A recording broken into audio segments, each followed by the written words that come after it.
Chama-se EIT Manufacturing e junta os atores mais importantes no domínio da indústria transformadora na Europa para, através da inovação, adicionar valor aos produtos e serviços, melhorar a competitividade e defender o meio ambiente. Dos 50 parceiros, 2 são portugueses, o Inesc Tech e a Sonai. Américo Azevedo é coordenador do Centro de Engenharia de Sistemas Empresariais do Inesc Tech, é nosso convidado. Já vamos conhecer melhor este projeto. Para já vamos às suas sugestões de leitura na imprensa desta segunda-feira. E começa pelo Jornal Público e destaque: a União Europeia não é uma união, o Pacto das Migrações é prova disso.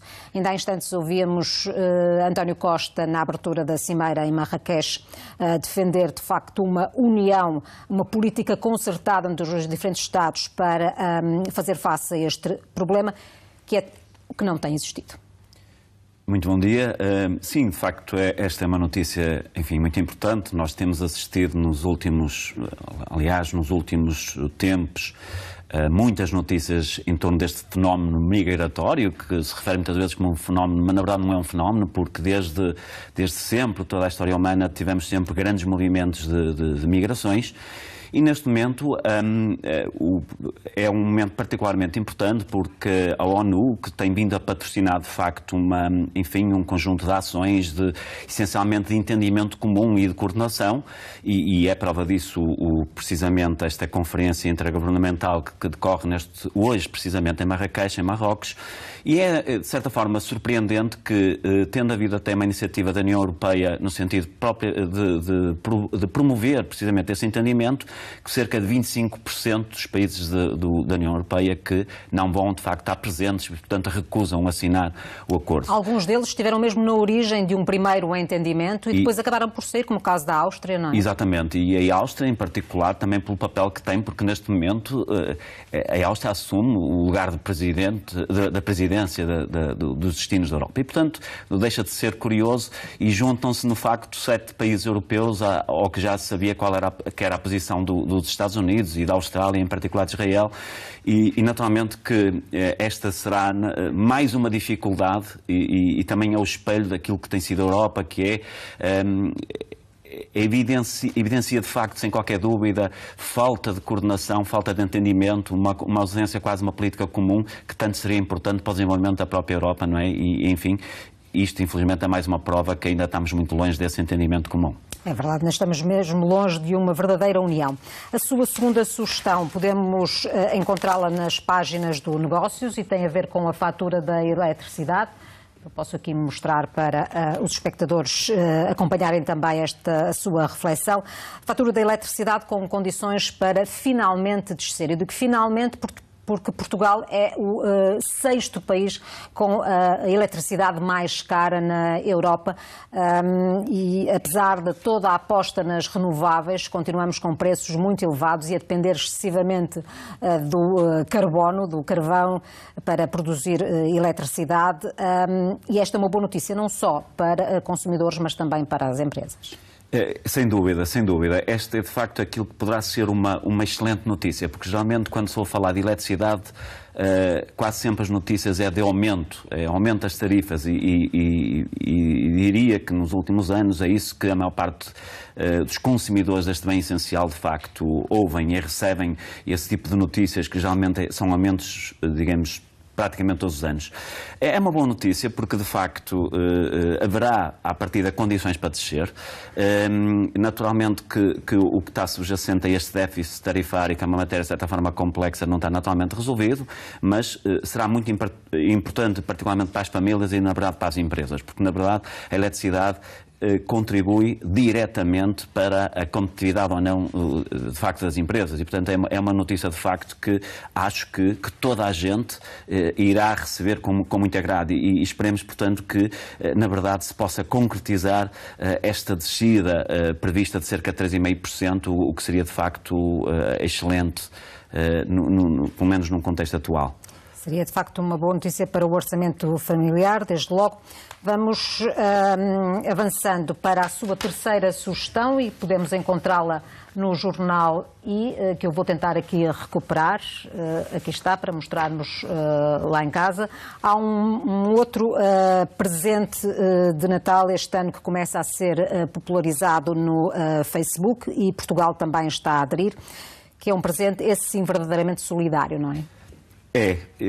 Eu acho particularmente interessante esta notícia porque, na verdade, não sendo propriamente uma novidade de agora, vamos lá ver, as redes sociais implementaram estes novos mecanismos faz precisamente agora um ano, mas estamos a viver também uma época especial e, portanto, este fenómeno da generosidade digital, de certa forma, acho eu que será bem recebido pela maior parte das pessoas que com muita frequência lidam com as redes sociais. Acho particularmente interessante, até porque isto mostra também, de certa forma, como é que a tecnologia, na verdade, pode inovar também socialmente. E, portanto, associamos muitas das vezes a tecnologia àquilo que é a atividade das empresas e temos aqui um exemplo claro de que, como uma plataforma tecnológica muito poderosa, de facto, permite promover e alavancar aquilo que hoje em dia é já uma realidade, a necessidade de trabalharmos mais em rede, de operarmos mais em rede. E, portanto, nesta matéria acho particularmente interessante porque acho que facilita, precisamente, o ato de querermos, digamos, também contribuir para aquilo que são, para aquilo que é, digamos, uma maior generosidade e tantas instituições que têm tanta dificuldade, de facto, em muitas das vezes, em receber aquilo que são as contribuições individuais das pessoas, terão aqui, parece-me, uma boa plataforma que poderá facilitar, sem dúvida, esse objetivo. Muito bem, vamos então conhecer um pouco melhor o EIT Manufacturing. Este projeto junta empresas, universidades e institutos de investigação. Não há dúvida de que este é o caminho? Exatamente, não há qualquer dúvida. Aliás, a Europa tem nos últimos, eu diria que, em particular desde pelo menos 2008, a Europa lançou uma série de políticas no sentido de garantir e de promover a competitividade de uma série de setores da economia, em particular a indústria transformadora. E hoje sabemos que a indústria transformadora, de facto, é fundamental para garantir a própria sustentabilidade do modelo social europeu. E porquê? Porque a indústria transformadora, em particular na Europa, é extremamente importante porque, para além da... até o número de postos de trabalho, não é? Exatamente. Para além de assegurar mais de 30 milhões de postos de trabalho diretos e estamos a falar de um universo de mais de 2 milhões de empresas, a indústria transformadora, de facto, acaba por ser mais resiliente, no sentido que, geralmente, um emprego criado do lado da indústria assegura... estimam cerca de 1,5 a 2 empregos na área dos serviços. E, portanto, isto é verdadeiramente fundamental.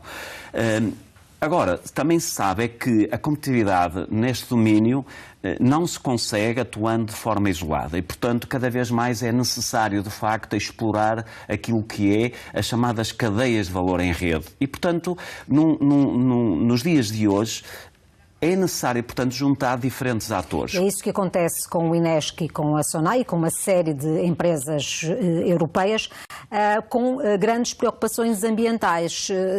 Segundo li, o objetivo é garantir que pelo menos 30% das matérias-primas sejam reutilizadas. Certo. Esse é um dos 6 objetivos estratégicos, na verdade, que é, por um lado, a necessidade de garantir a eficiência da própria indústria, num quadro competitivo muito difícil, de facto, não é? Por outro lado, contribuir para um aumento do que se chama o emprego qualificado, portanto, desenvolver novas competências nos trabalhadores e depois essa questão que, de facto, refere digamos, do desenvolvimento do que a gente hoje em dia chama a economia circular. Assiste-se, de facto, no mundo a grandes desafios em torno da escassez dos recursos, das grandes alterações climáticas e, portanto, sabemos que o caminho é precisamente em conseguir criar riqueza a partir da reutilização daquilo que outrora, portanto, não era utilizado e, portanto, esse de facto é um desafio.